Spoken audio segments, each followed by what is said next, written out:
dipilih oleh rakyat secara demokratis. Ini tidak dipilih, ini maka. Anehnya demo ojol tolak IRP, teriak gulingkan PJ Heru Gubernur titipan. Oh, demo pesanan ya. Pagar balai kota sampai ambruk, PJ Heru malah santuy tanggapi. Daerah bupati dipilih oleh rakyat secara demokratis. Ini tidak dipilih, ini maka kalau kita mau menggali lebih dalam Undang-Undang Dasar 45, keberadaan gubernur ini adalah inkonstitusional. Tolong dikaji ulang untuk dibatalkan. Kami mohon kepada para gubernur, para pimpinan, anggota DPRD yang bijaksana, yang telah memungut pajak dari rakyatnya, jangan sampai salah menerapkan yang sekiranya merugikan untuk rakyatnya sendiri. Bukan adalah menampung aspirasi dari seluruh elemen masyarakat terkait dengan keberatan ini. Aturannya bisa dicabut, tapi nanti lewat paripurna. Oh, lewat paripurna. Nah, apakah udah pencabut karena penyerahannya kan paripurna. Tapi prosesnya ditempuh aja. Prosesnya nanti akan ada surat resmi dari gubernur, ya kan, untuk menarik surat tersebut, untuk menarik raperda tersebut. Oh gitu, jadi pusatnya tuh di ini ya, di Pak Heru berarti apa ya? Apakah mau atau enggaknya ya? Oh iya, nanti ya karena ya yang menyampaikan kan gubernur, ya makanya yang mencabut juga gubernur gitu loh. IRP kemarin udah dibahas. IRP termasuk banyak juga.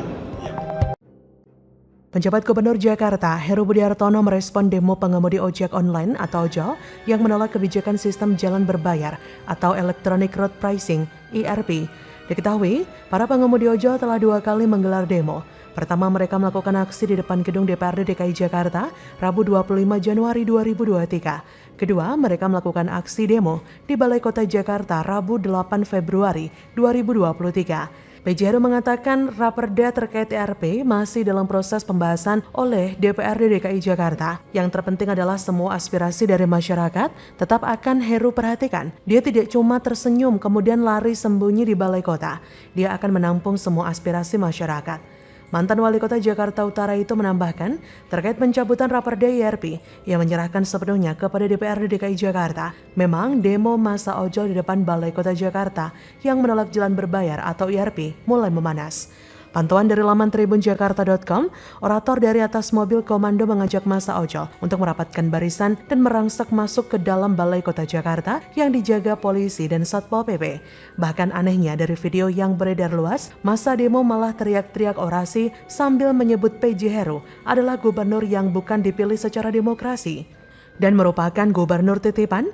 Saya bilang aneh karena agendanya tampak sekali diboncengi, alias pesanan untuk mengganggu kinerja PJ Heru di Jakarta. Ini ojol-ojol beneran orang DKI asli bukan sih? Apakah mereka sama sekali atau belum merasakan pembangunan, perbaikan-perbaikan yang telah dan sedang dilakukan PJ Heru, juga Pemprov DKI setelah 5 tahun Jakarta amburadul? Aneh bukan? Di sisi lain, ternyata selain PJ Heru, Kadisub DKI Jakarta, Safrin Liputo, menjadi orang yang paling dicari masa ojol. Masa ojol juga marah dengan pernyataan Safrin yang menyebut demo ojol di DPR DKI Rabu 25 Januari lalu disebut tak mempan untuk membatalkan wacana jalan berbayar. Mereka pun mulai menggoyang-goyangkan pagar di depan Balai Kota Jakarta. Bahkan salah satu pagar di depan Balai Kota sampai roboh karena digoyang massa. Setelah kejadian itu, Kepala Dinas Perhubungan Kadishub DKI Jakarta, Safrin Liputo menegaskan Pemprov Jakarta akan menarik rancangan peraturan daerah atau raperda soal penerapan sistem jalan berbayar atau IRP tersebut dari DPRD DKI Jakarta. Penegasan itu Safrin sampaikan saat menemui masa aksi gabungan dari pengemudi ojek online se-Jabodetabek di depan Balai Kota Jakarta.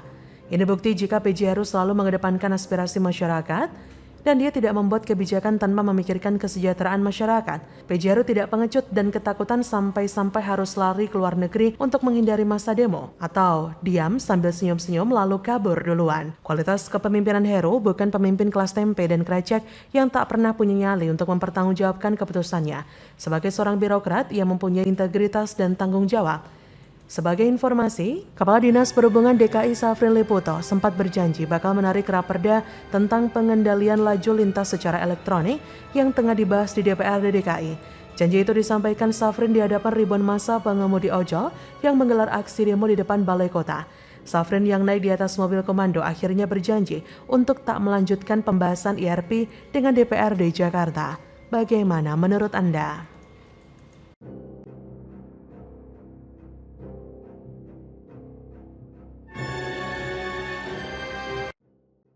Buzzer Anies sebar hoax tentara Cina masuk Indonesia, harga diri polisi TNI diinjak. Ditulis oleh Manuel dari laman siwar.com.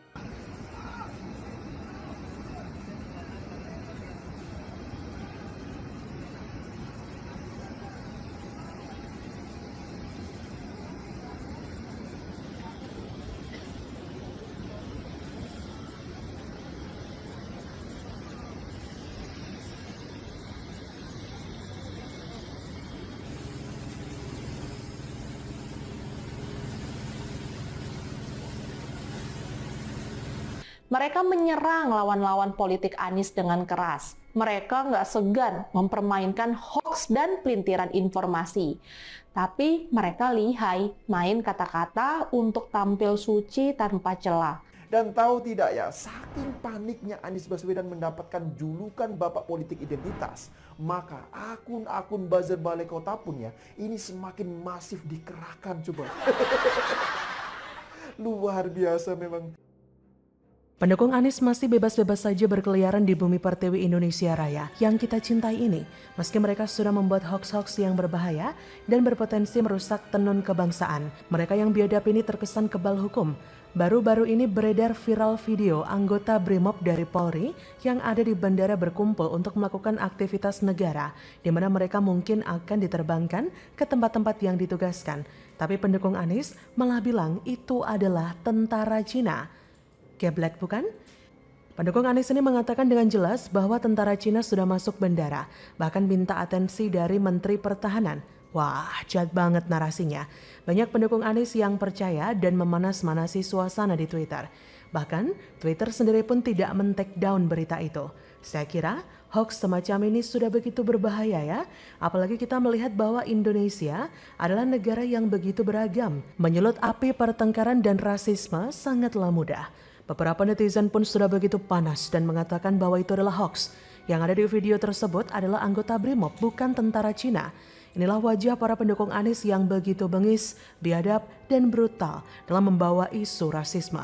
Sampai saat ini isu perpecahan ala penjajah Davide et Impera dengan menggunakan sentimen rasisme masih efektif membuat masyarakat Indonesia dibodoh-bodohi.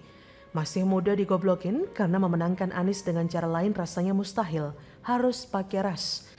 Padahal kalau mau diomongin rasnya Anies juga ras keturunan Yaman yang bukan orang asli Indonesia alias pribumi bukan? Sebetulnya pendukung Anies ini sudah bingung mau angkat Anies pakai cara apa lagi. Tidak ada lagi cara lain selain rasisme, radikalisme untuk menebar teror agar para masyarakat Indonesia dikacaukan emosinya dan labil. Akun Twitter ini sampai saat ini masih ada dan cuitannya belum diturunkan. Polisi dan TNI pun diam-diam saja seolah tidak ambil reaksi mengenai hal ini. Artinya TNI dan Polri harga dirinya diinjak-injak dan merasa baik-baik saja, atau jangan-jangan masih sibuk urusin Sambo dan Teddy. Padahal di video tersebut sudah sangat jelas ada bendera Indonesia di seragam para anggota Brimob yang dianggap sebagai tentara Cina itu. Dan akun ini masih bebas berkeliaran. Kenapa saya katakan akun ini pendukung Anies? Lihat saja di timeline-nya, semuanya soal Anies. Mari kita lihat cuitannya yang begitu biadab ini. Selama polisi dan TNI diam, serendah itulah harga diri kalian diinjak-injak oleh pendukung Anies. Kenapa saya sangkut pautkan kepada TNI? Ya karena TNI lah yang dianggap tidak punya taring oleh pendukung Anies. Polisi? Halah, sudahlah. Polisi sekarang di bawah Listio, beroknya juga kelihatan semua. Bagaimana menurut Anda?